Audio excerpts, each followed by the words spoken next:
Ako po si Cara Francesca Marie Alano, ang nagsilbing manunulat at direktor ng aming dula-dulaan.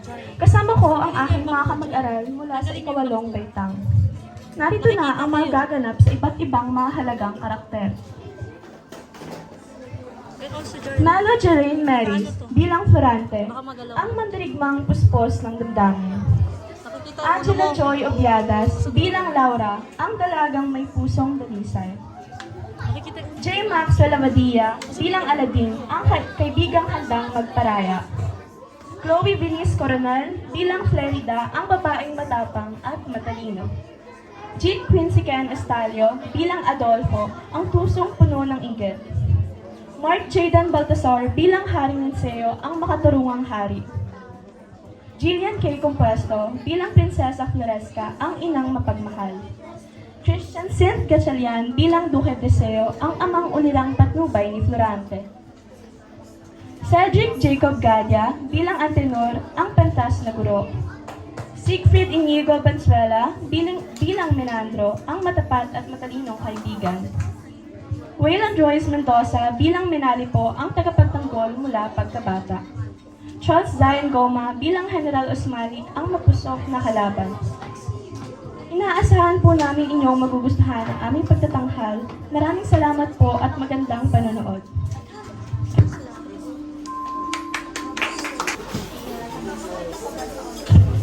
Sa isang madilim at mapanganib na gubat, isang lalaking sugatan ang damdamin ang nagmumuni-muni. Siya si Aladdin, ang mandirigmang Moro na itinakwil ng kanyang sariling ama, si Sultan Ali Adab at ninakawan ng pag-ibig ni Flerida. Flerida, ba't mo ko iniwan? Ama, ba't mo ko pinag...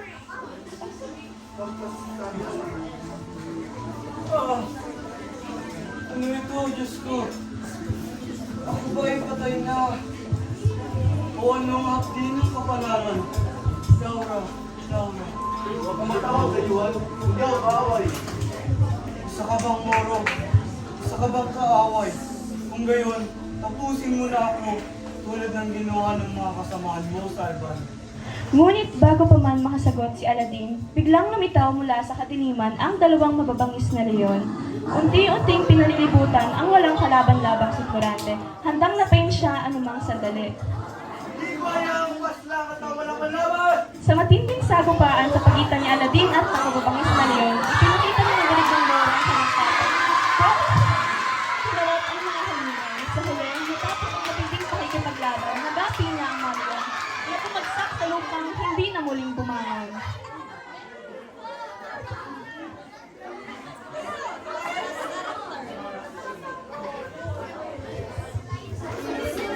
Kaawang lalaki. Kailangan mo kumain, uminom, upang lumakas muli. Ito.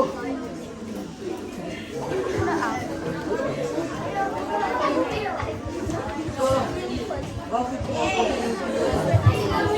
Inibat mo sa away ako sa Ang kakitingan ay di na may milis. Hindi makarin. Tulad ko. At sa gitna ng madilim na gubat, nagsimula ang pagkakaibigan ng dalawang magkalabang lahi.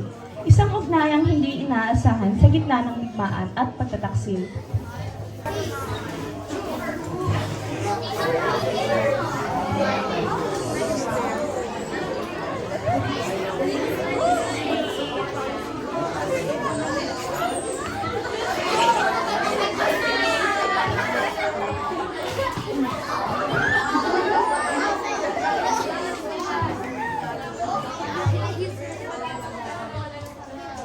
Sa kabutihang palad na iligtas si Florante ng kanyang pinsan mula sa tiyak na kahamakan. Subalit, ito ay simula pa lamang ng kanyang paglalakbay. Kailangan sumayo. Magtutong sumayo sa sarili ng mga paa. Doon sa Atenas, maging matatag siya. Pero siya'y bata pa. So, kaya maging malayo sa akin, anak. Sa kabila ng pag-aalalang ito, napagdesisyonan ng duke na ipadala si Florante sa Atenas upang mag-aral. Maligayang pagdating, Florante. Halika, dalang kita sa iyong mga kamag-aral. Sina Adolfo at Minando. Maraming salamat po, ginawa. Pinalulungkot kita kong kilala. Ngayon din, Menandro. Mabilis na naging matalik na magkaibigan sina Florante at Menandro. Ngunit si Adolfo hindi natuwa sa bagong kaklase. Dito nagsimula ang pagsubok ni Florante, lalo na nang nagsimula ang pagtatanghal ng kanilang mga kaklase. Magandang araw. Magtutulad tayo tungo sa buhay ni Adipo. Florante, ikaw si Diocles, at Adolfo, ikaw si Ponicius.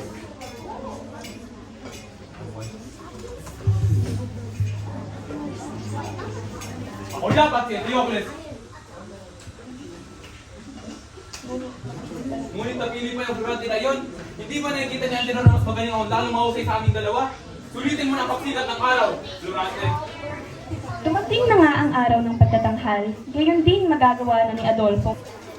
Magsisimula na nga ang pagtatanghal. Ang lahat ay pumwesto na. Buhay si Florante!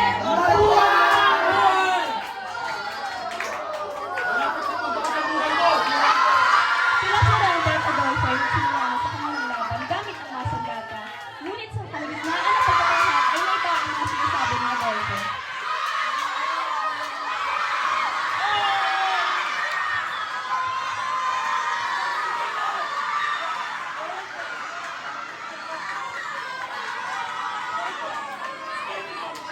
Habang nagaganap ang labanan sa pagtatanghal, sinubukan ni Adolfo na patiin si Florante, ngunit mabilis siyang nailigtas ni Menandro.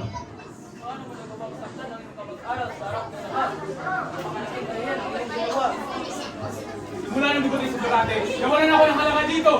Walang saysay ang ingkit at galit mo. Hindi ko matanggap ang asal mo. Sigante ka, hari. Habang ikaw ay nangingkit, si Florante masipag at marangal. Kaya siya ang pinili ko. Hindi ako papayag. Nilagyan lang nasa ingin ni Florante.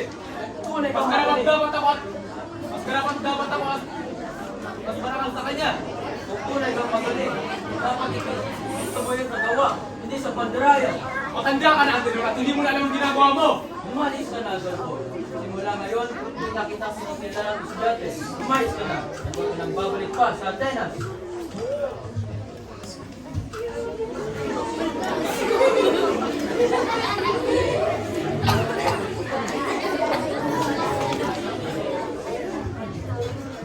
Maraming salamat, Menandro. Kung hindi dahil sa'yo, baka ako ay wala na. Ang Diyos pasalamatan ko. Ginamit lang niya ang aking katawan para iligtas ka. Mula noon, lumalim ang inggit at galit ni Adolfo kay Florante. Ngunit mas lumalim naman ang pagkakasilid sa Atenas. Si Florante ay natagpuan ng isang liham mula sa kanyang ama, si Duque Briseo.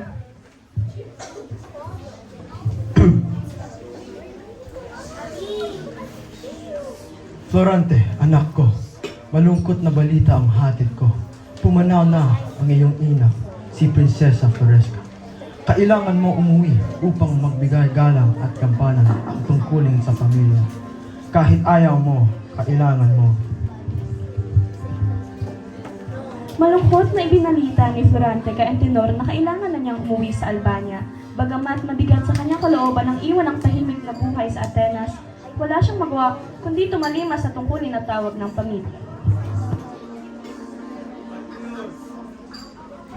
Iniisip ko, kailangan ko ng dahil ang aking ina ay sumano mo. Adolfo'y nasa iyo. Kailangan mo ng dapat. Mabuti kang samahan ka sila.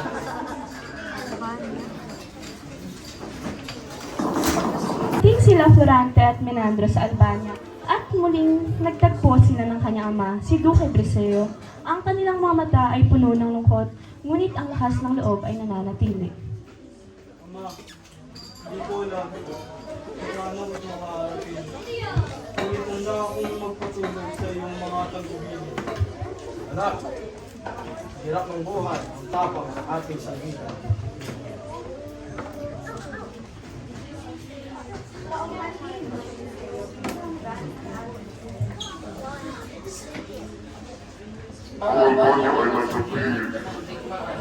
Kailangan ko ng iyong lakas at karunungan sa darating na labanan. Kaya ito na. Hindi lamang tayo babalik para sa hindi upang tulugan sa panawagan ng hangin. Naiintindihan ko, Ama. Gagawin ko ang lahat para sa Albania. Kaya nga pala, Ama, Diyos Minandro, ang aking matalik na kaibigan. lubos ay magkilala nila. Maraming ang gandang sungkol sa iyo. Kaya, buong siwala. Kakahilang tapang na. Pinararangal ko po ang iyong pagtitiwala. Sasamahan ko po si Florante at sasuportahin ko sa araw laban sa atin. Na nga ang panahon ng digmaan, si Duque Briseo at ang kanyang anak na si Florante, kasama ni Menandro ay dumating sa kaharian ni Haring Eliseo. Ang hari ay malugod na sinalubong sila at nagpasalamat sa kanilang pagdating. Kung tinatanggap ang iyong tulong, Duque Briseo at Florante. Utang ng Albania, ang lakas ay tatasagan sa inyong tapak at sabot. Haring Museo, ang aming servisyo ay para sa akin. Iaalay namin ang buong tapang, lakas.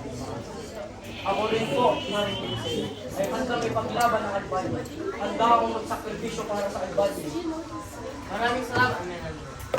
Ang iyong tapak ay isang inspirasyon sa ating buhay. Sa kaharian ni Haring Eliseo, isang hindi inaasahang tagpo ang naganap. Si Florante, kasama si Duque Briseo at Menandro ay nakarating sa palasyo at doon, sa isang malaking bulwagan, siya ay nakatagpo ng isang babae na nagpatibok ng kanyang puso. Ang kanyang ngalan ay Laura.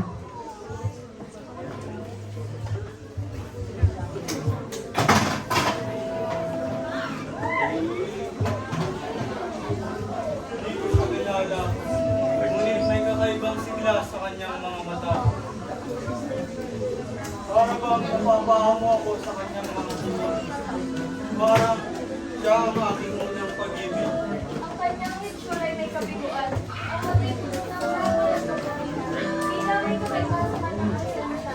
At ang ating puso ay may Nang magtama ang kanilang mga mata, tila nagkaroon ng isang mahiwagang koneksyon sa pagitan nila.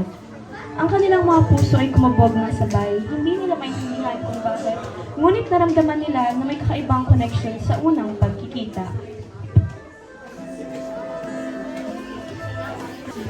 Matapos ang ilang araw, nagkita muli sila Florante at Laura sa isang tahimik na hardin sa palasyo ni Haring Eliseo. Ang mga alon ng hangin ay malumanay at ang mga puno ay nagiging saksi sa kanilang muling pagkikita. tingin ko at tadhana na ang nagpagbubuhatin para magkita tayo muli. Wow! Laura, hindi ko na kaya pangitandi ang nararamdaman ko. Mula nung makita kita, puso ko'y tila naging buo. Kahit hindi ko pa alam ang kinabukasan. Ikaw ang nagbigay ng kulay sa akin. Durante, hindi ko na kaya ito. Ikaw ang aking ko.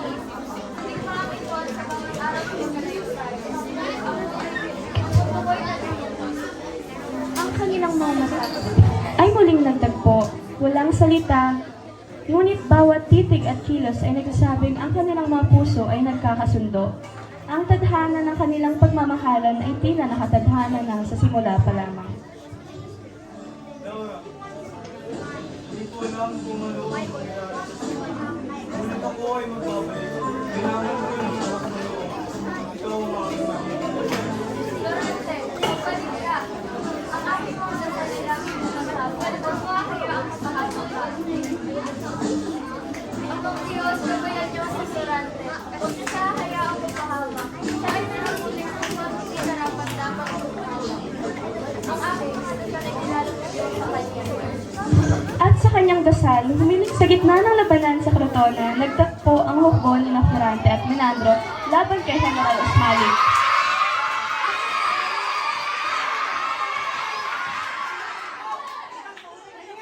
Matagal at matindi ang kanilang salitaan, ngunit sa loob ng mga oras na pakikinig, tuloy ang bumagsak si General Osmali dahil sa matinding tabi at sigat.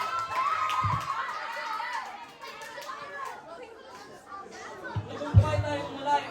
Natalo rin natin ang General Osmani. Ngunit hindi ko pasasalamatan ito.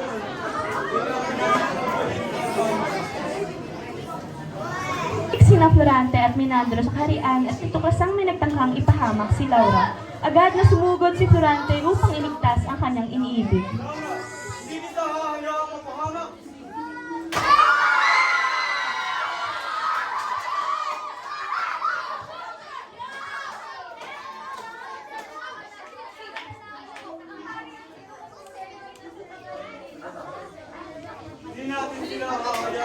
tama.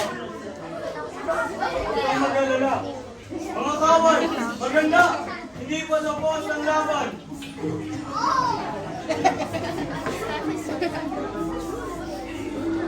Sindo po magkaroon ng lahat na rito!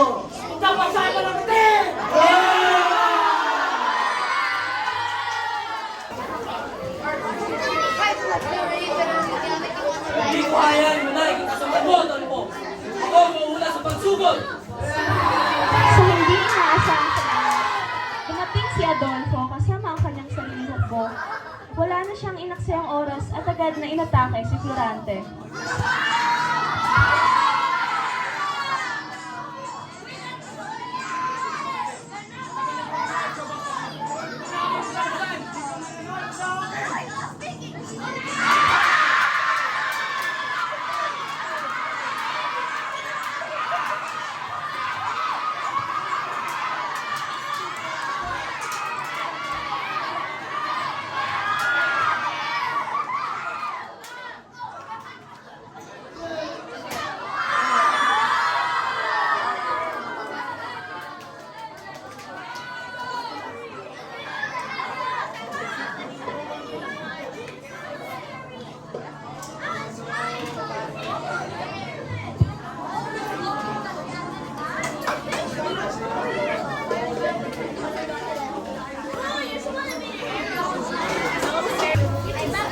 Matapos ang mahabang pagsasalaysay, bumalik sa kasalukuyan ang pag-uusap ni Florante at Aladin.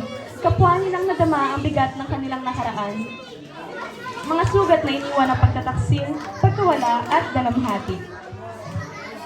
Ayun, alam mo na kaibigan, yung sugat ng iniwan, sugat sa aking katawan, na walang sinabi sa sugat na iniwan niya doon sa akin. Ginang itaw, Florante. Masal ang patatakot na pakawala ay di madaling malimutan. Kaya nagkinanas ko kay Perida. Ngunit bago pa nila maipagpatuloy ang kanilang usapan, may mga pamilyar na tinig ang pumunit sa katahimikan ng kagubatan. Florante! Aladin! Palingon sina Florante at Aladin sa kanilang paningin. Lumitaw ang mga figurang matagal na nilang hinangad na muling makita. Sina Laura at Zelda, nagmamadaling lumapit sa kanila. Hindi na nag-aksaya ng oras sila Laura at Florida, agad nilang niyakap si Florante at si Aladin nang mahigpit. Tila ayaw ng pakawalan pa.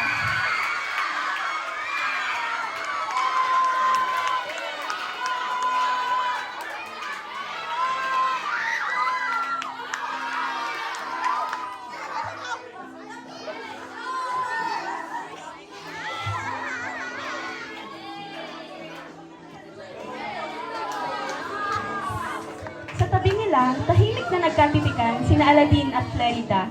Ang prinsipe ng Persya ay tila hindi makapaniwala sa kanyang nakikita. Perida, ito ba to?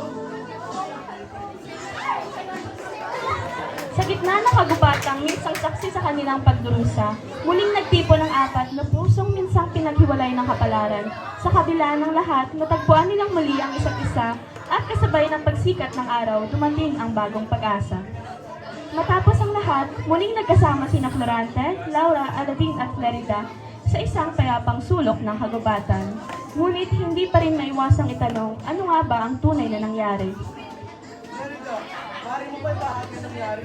Paano ka nakatakas at nailigtas si Laura? Sa loob ng palasyo, mahigpit ang pagbabantay ng mga kawal. Bawat sulok ay may nagmamanman at tila imposibleng makatakas ang sinuman. Ngunit si Florida, sa kanyang tapang at katalinuhan ay hindi natinag. Sa kabila ng panganib, matagumpay niyang nalampasan ang mga bantay. Mabilis siyang kumilos, dumaan sa madidilim na sulok at nilinlang ang mga kawal. Dating, nasaksihan niya ang hindi niya inaasahan. Si Adolfo, sa kanyang kasakiman at kasamaan, ay ginapos si Laura. Wala nang makakapigil sa kanyang balak o iyon ang kanyang inaakala.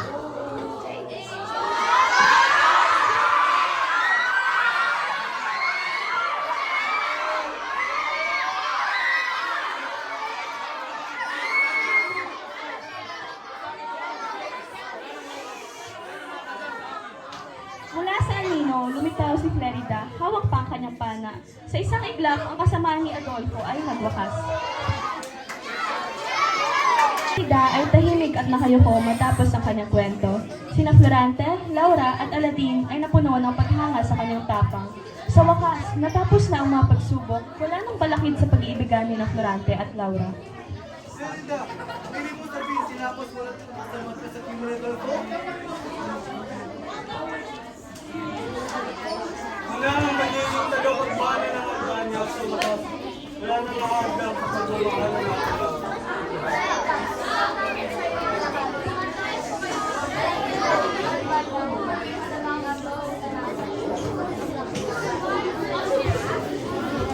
Harap ng trono ng Albania, lumuhod sina Aladin at Clarida, isang tanda ng respeto at pasasalamat sa bagong hari. Sa seremonyang ito, kinilala nila Florante at Laura ang katapangan at dangal ni Aladin at Clarida. Mga mandirigmang minsang naging kaaway, ngunit ngayon ay mga kaibigang nire-respeto. Salamat,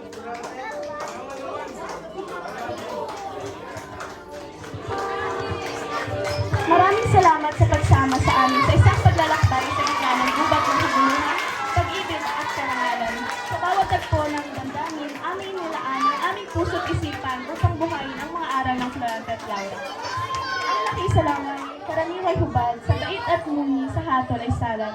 Tulad ng paalala ni Francisco Balagtas, ang tunay na dangal ay hindi nasusukat sa yaman o kapangyarihan, kundi sa talino, kababaang loob at malasakit sa kapwa. Mga pagpapahalagang aming isinasabuhay bilang mga mag-aaral habang isinasagawa ang dulang ito. Muli, sila ang mga nagsabuhay ng mga tauhan. Melo Jerain Maris bilang Florante, Angela Joy Obiadas bilang Laura, Maxwell J. Lavadia bilang Aladin, Chloe Viniz Coronel bilang Clarida, Jet Estario bilang Adolfo, Mark Jaydan Baltasar bilang Haring Linceo, Jillian K. Compuesto bilang Prinsesa Floresca, Christian Seth Gatchalian bilang Duque Breseo, Cedric Jacob Galia bilang Antenor, Siegfried Inigo Biscuela bilang Menandro, Reynan Royce Mendoza bilang Menalipo, Charles Darren Goma bilang General Osmalik, at ang aming technical na si Sofia Mirlagario, kasama niya si Rayana Masong, Tessa Tohay, ay si Catalasan, Gian Cardinilo, bilang aming mga tagatukod sa dula-dulaan. Sa bawat salita at kilos, dalangin naming naway na ipadama namin ang ugdiwa ng panitikan at ang puso ng pagiging mag-aaral. Sa aming mga guro, kaklase at tagapanood, maraming salamat po. Hanggang sa muli, sa dulo ng buhay, tayo'y magtagpo.